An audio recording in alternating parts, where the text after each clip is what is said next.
Hey everyone, Sean X Tech here, and today we're recapping Apple's Fall Keynote Event held in the Steve Jobs Theater on Apple Park campus, one of its most anticipated events of the year. At the event, Apple unveiled new versions of its Apple Watch and iPhone that followed what was expected from recent leaks in the past week or so. Nevertheless, Apple put on a show to entice those all the more interested in the confirmation of the product's inevitable existence. The Apple Watch Series 4 brings an updated design with an over 30% larger display across both sizes, with rounded corners to match that of last year's iPhone X.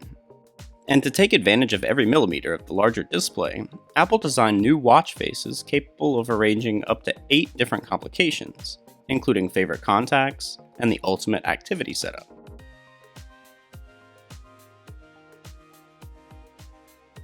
It's nice to see Apple making the most of the larger yet still compact watch face. It features a more rounded design and slightly slimmer profile at 10.7mm versus 11.4mm last year, with a new gold stainless steel finish that is a nice addition to the lineup.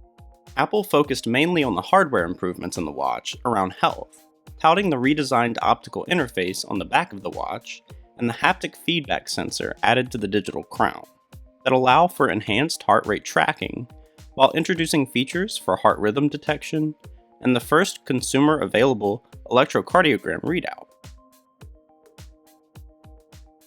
Advanced sensors in the watch also allow for fall detection, with a feature for contacting emergency services when it recognizes a person is immobile for a short amount of time after a fall.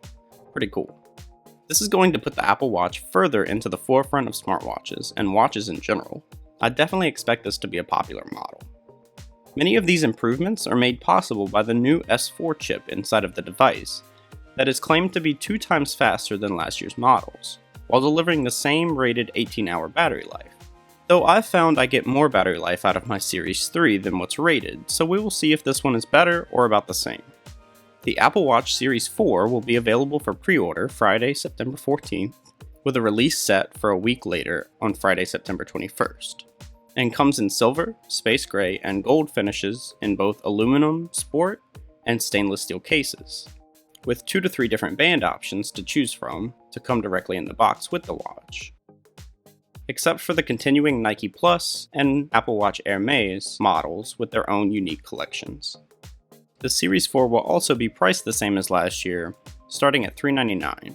And in a bit of an upgrade, all Series 4 models will now feature a ceramic and sapphire back crystal, whereas previous sport models had only a composite one. And it seems Apple has sadly chosen to eliminate the ceramic Apple Watch edition from this year's lineup. So if you are keen on that casing, you may want to try to find a Series 3 while they are still available.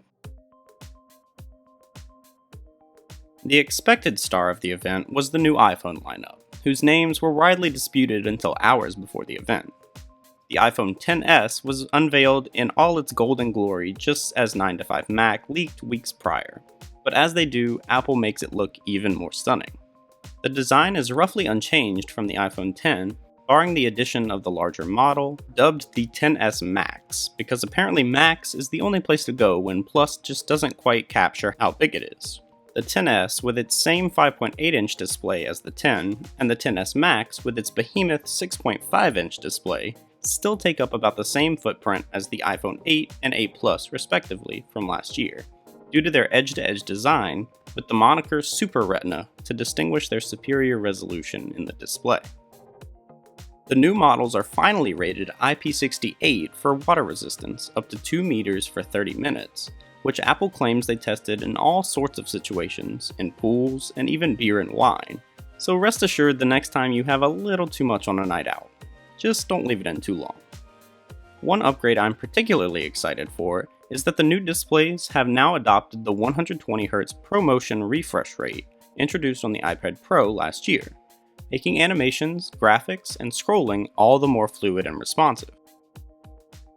The new iPhones are designed to rely heavily on their new A12 Bionic chip, designed with a 7nm process, and packs in 6-core CPU and a 4-core GPU with a neural engine and can perform a staggering 5 trillion operations per second.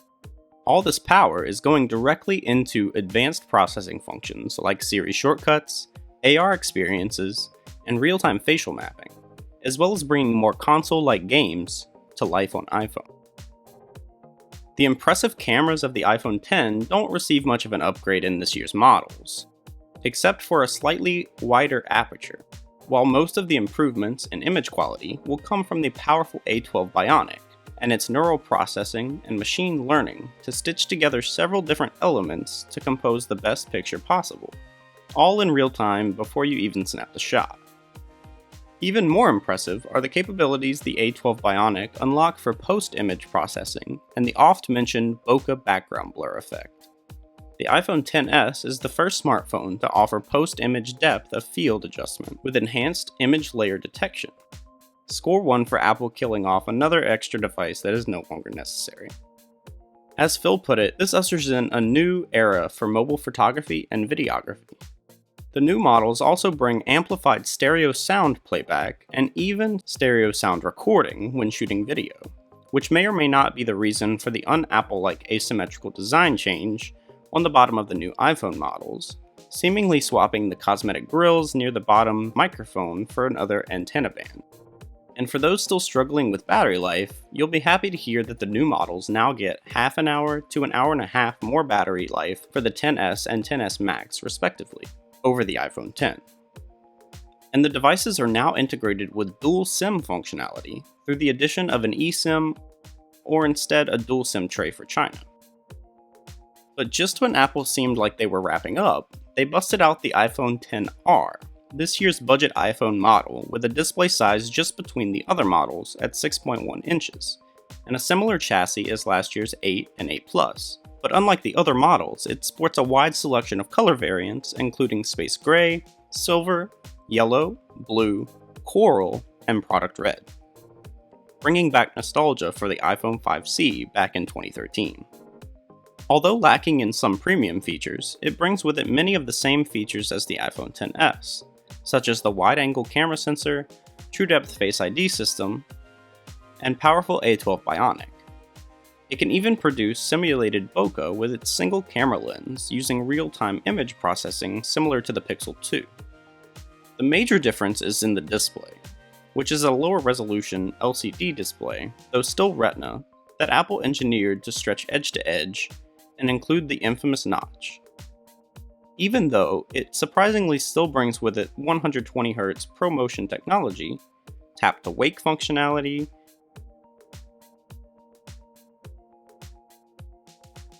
and swiping gestures of the OLED iPhone XS, but trades in 3D Touch for the less impressive haptic touch feedback.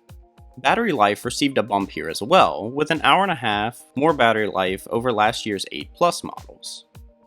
This one, however, keeps the IP67 water resistance rating from previous models and is limited to digital zoom with its single camera lens.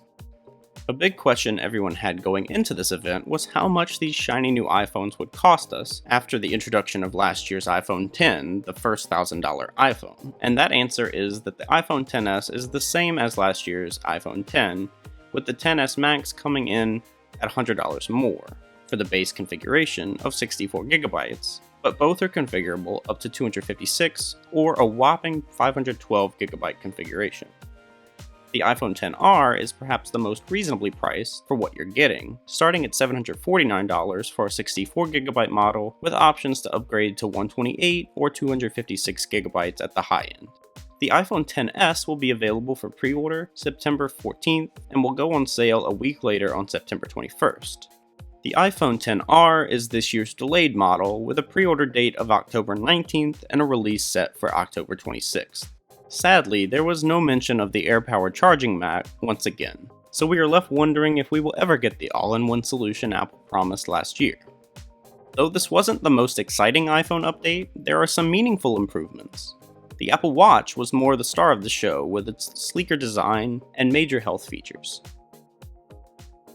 Give this video a thumbs up if you're excited for the new Apple Watch or iPhone models, and let me know if you plan to get any of them in the comments below. I'm curious to see who will upgrade this year, especially if you already have an iPhone X.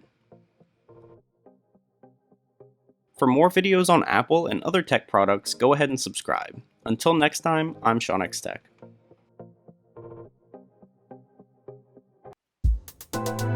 Thanks for watching. If you want to see my last video, click the annotation in the lower left.